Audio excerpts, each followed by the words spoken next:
Hello, and welcome to Starting Points, where one thing leads to another. Last time, I ended with a sort of a comic incident that happened to John Smith when he was trying to fish these fish out of a river using a frying pan. Well, I'd like to pick it up there and share a few more passages with you from The Double Life of Pocahontas by Jean Fritz, just to give you a flavor of what was going on there.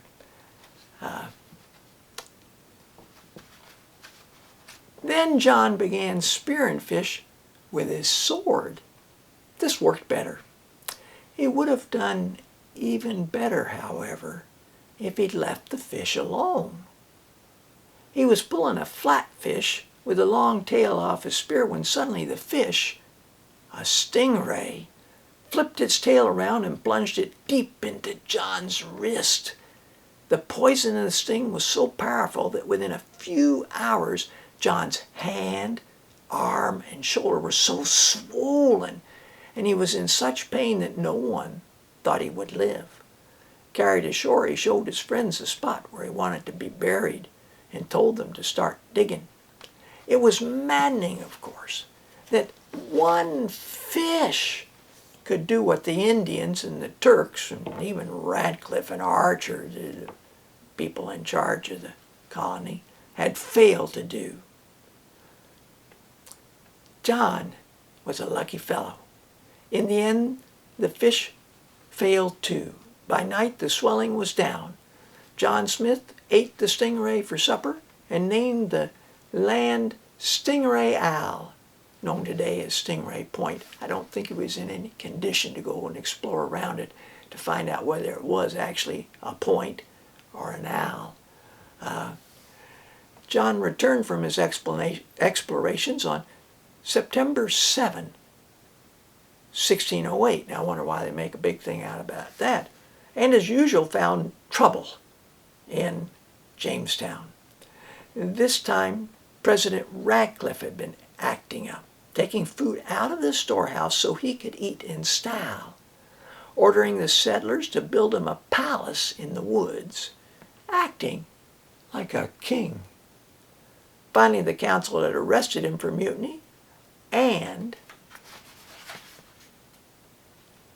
on September 10th, John Smith was elected the new president.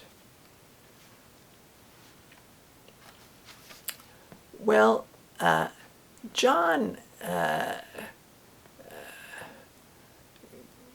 gets instructions on what to do, and he's a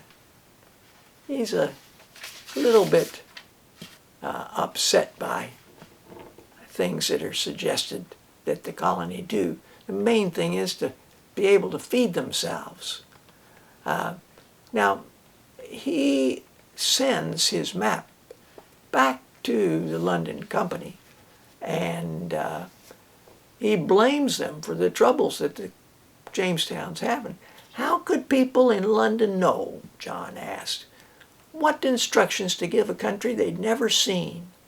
And how could they expect the kind of men they were sending to Jamestown to succeed at anything? Now, only men were coming.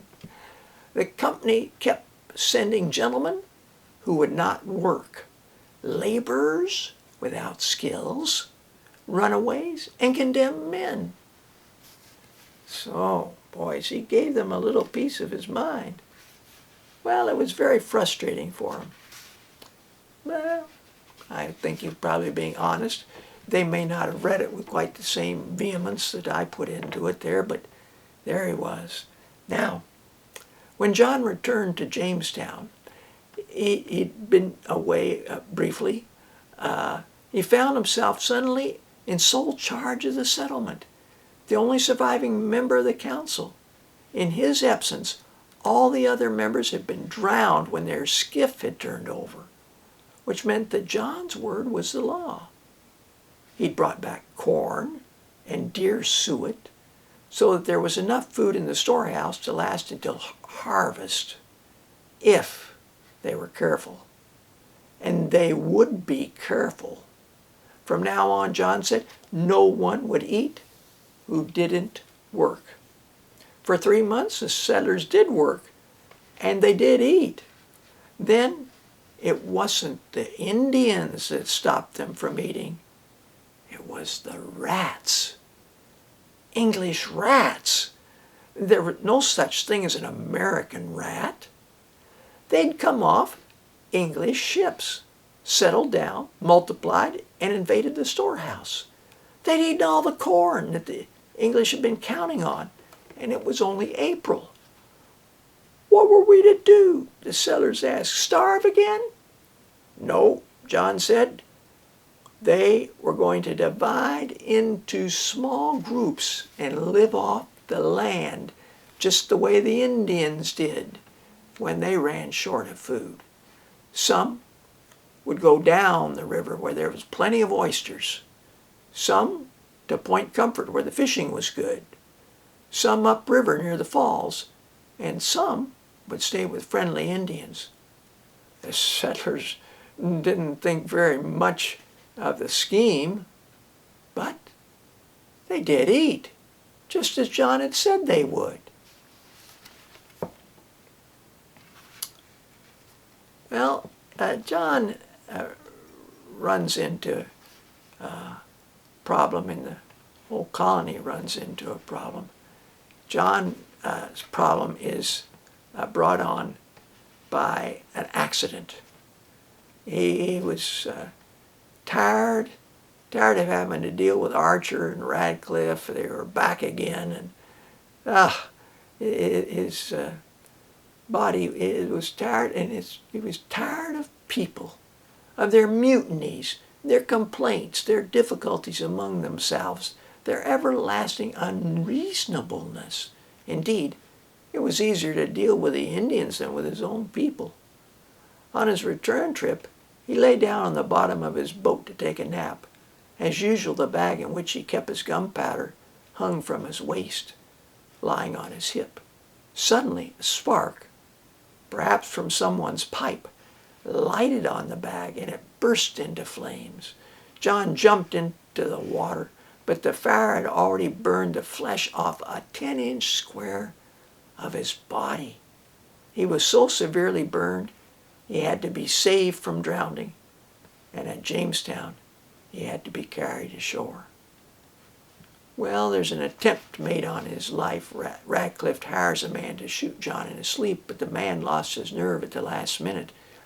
But John didn't care to test his luck further, maybe even that accident with the gunpowder. He asked to be carried aboard one of the returning ships.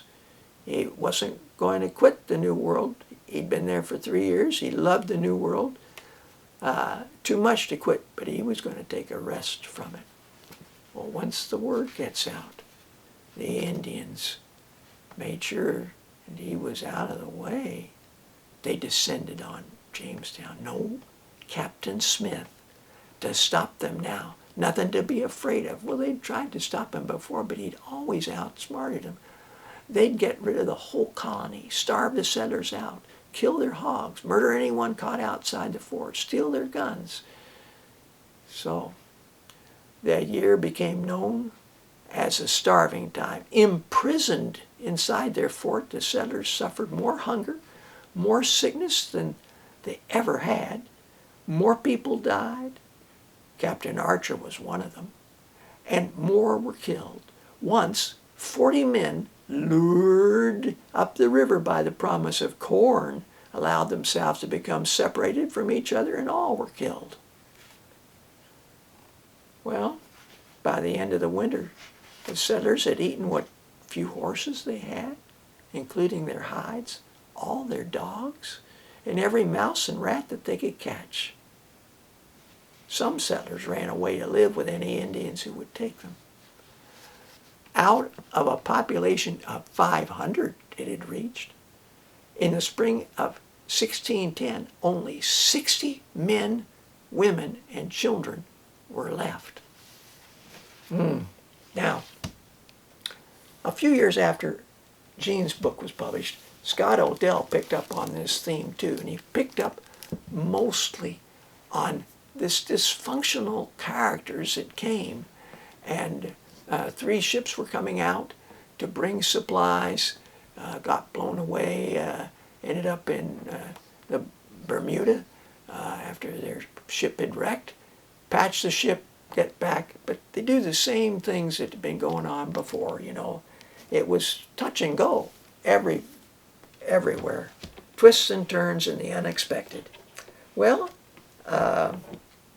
and Pocahontas appears in this, page 137. And the ending becomes quite fascinating and gripping. I think you'd enjoy both those books if you're at all interested. Thanks for joining me. Bye for now.